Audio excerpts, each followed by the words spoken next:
ನಮಸ್ಕಾರ ಕನ್ನಡ ಒನ್ನಿಗೆ ಸ್ವಾಗತ. ನಾನು ಭಾಗ್ಯನಾರಾಯಣ ಬೊಗ್ಗವರಪು.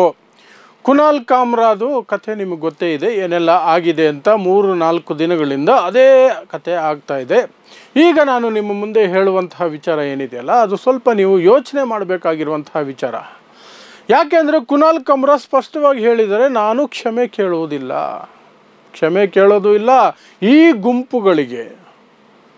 ಗುಂಪುಗಳಿಗೆ ಹೆದರ್ಕೊಂಡು ನಾನು ಮಂಚದ ಕೆಳಗೆ ಅವಿತುಕೊಳ್ಳೋದು ಇಲ್ಲ. ಅಂತಹ ವ್ಯಕ್ತಿತ್ವನೂ ನಂದಲ್ಲ ಅನ್ನುವ ಮೂಲಕ ನಿಮಗೆ ನಾನು ತೊಡೆ ತಟ್ಟಿ ನಿಲ್ತೀನಿ.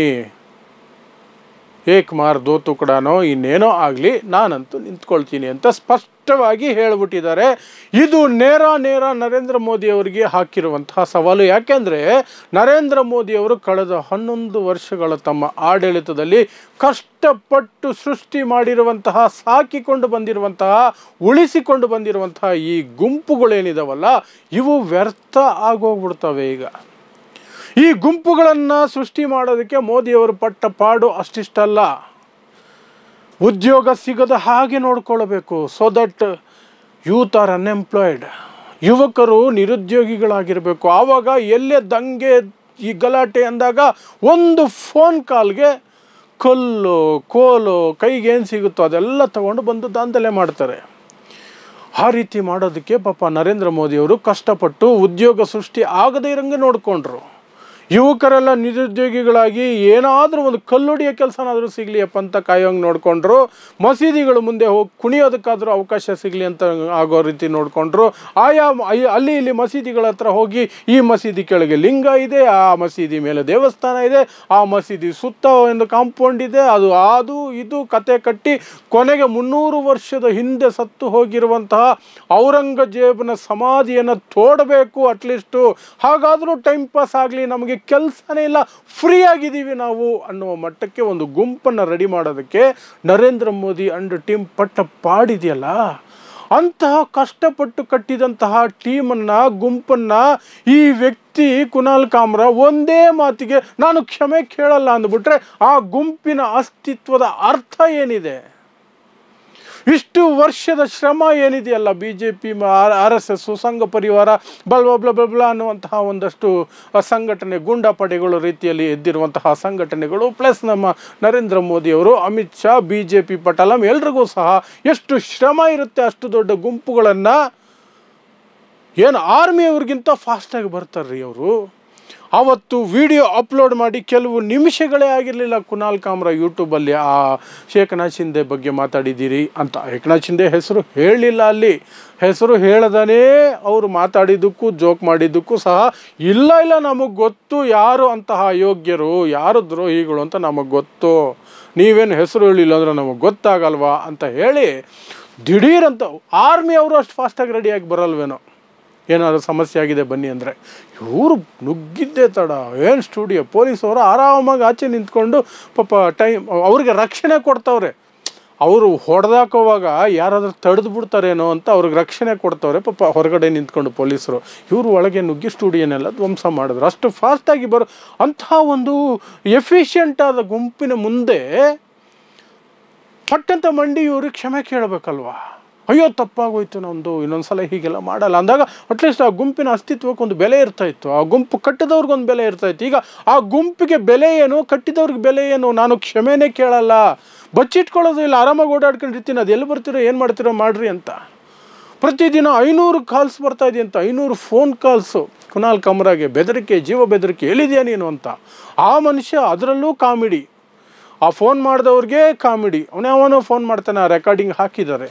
ಫೋನ್ ಮಾಡಿಬಿಟ್ಟು, ಏನು ನಮ್ಮ ಮುಖ್ಯಮಂತ್ರಿ ಏಕನಾಥ್ ಶಿಂದೆ ಬಗ್ಗೆ ಹಂಗೆಲ್ಲ ಮಾತಾಡ್ಬಿಟ್ಟಿದ್ದೆ ನೀನು, ಹೆಂಗಿದೆ ನಿನಗೆ ಅಂತ ಕೇಳಿದ್ರೆ, ಅವರು ಮುಖ್ಯಮಂತ್ರಿ ಅಲ್ಲಪ್ಪ, ಉಪಮುಖ್ಯಮಂತ್ರಿ, ಅದು ತಿಳಿದಿರ ಫೋನ್ ಮಾಡ್ತೀಯಲ್ಲಪ್ಪ ಅಂತ ಅವನಿಗೆ ಪಾಪ ಉರಿಸ್ತವ್ರು. ಇನ್ನು ಮೊದಲೇ ಮೆಣಸಿನ್ಕಾಯಿ ಇಟ್ಕೊಂಡು ಫೋನ್ ಮಾಡ್ತವ್ರೆ, ಅವ್ನಿಗಿನ್ನೂ ಉರಿಸೋದಕ್ಕೆ ಈ ಥರ ಡೈಲಾಗ್ ಈ ಕುನಾಲ್ ಕಾಮ್ರಾದು. ಆಮೇಲೆ ನೀನು ಎಲ್ಲಿದೆ ಹೇಳೋ, ನೀನು ಇದ್ದಿದ್ದ ಜಾಗಕ್ಕೆ ಬಂದು ಹೊಡಿತೀನಿ ಅಂದರೆ, ನಾನು ತಮಿಳ್ನಾಡಲ್ಲಿದ್ದೀನಿ ಬಾ ಅಂತ.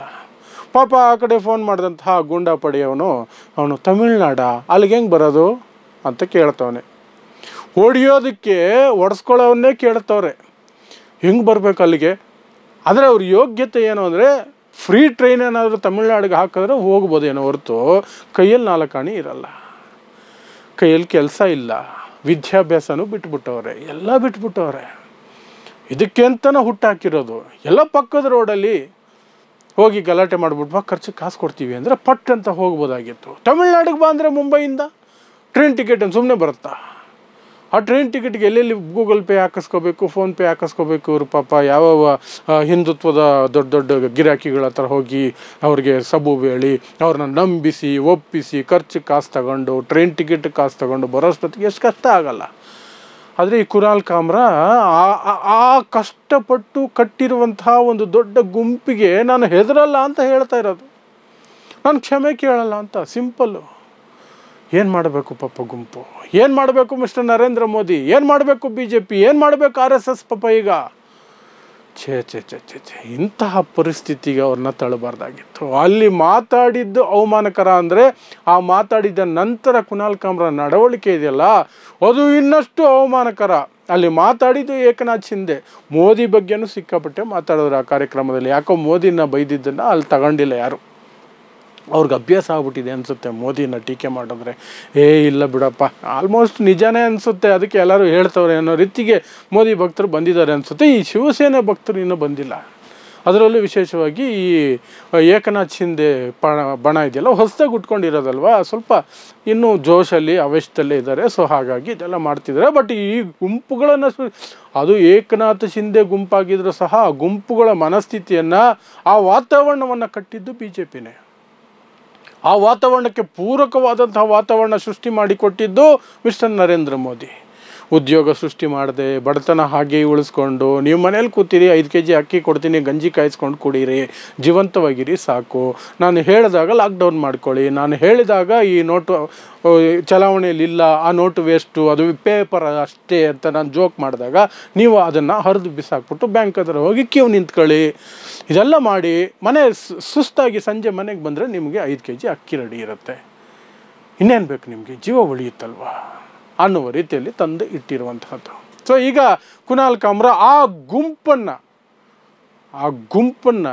ಗುಂಪಿನ ನಾಯಕರನ್ನು ಅಟ್ಯಾಕ್ ಮಾಡೋದು ಬೇರೆ, ಆ ಗುಂಪನ್ನೇ ಧಿಕ್ಕರಿಸೋದಿದೆಯಲ್ಲ ಅದು ಈಗ ದೊಡ್ಡ ಮಟ್ಟದಲ್ಲಿ ನಾವೆಲ್ಲರೂ ಕೂಡ ಯೋಚನೆ ಮಾಡಬೇಕಾಗಿರೋಂಥ ವಿಚಾರ.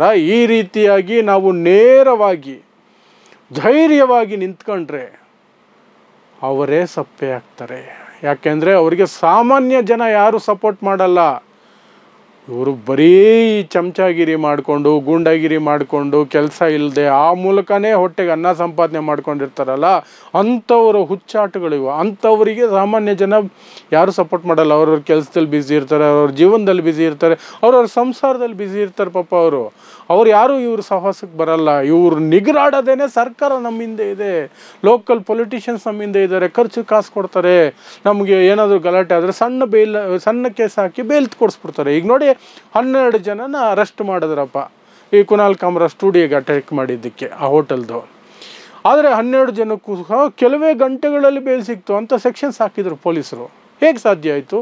ಯಾಕೆಂದರೆ ಆಡಳಿತ ಅವ್ರದ್ದೇ ಇದೆ, ಹಾಗಾಗಿ ಸಾಧ್ಯ ಆಯಿತು.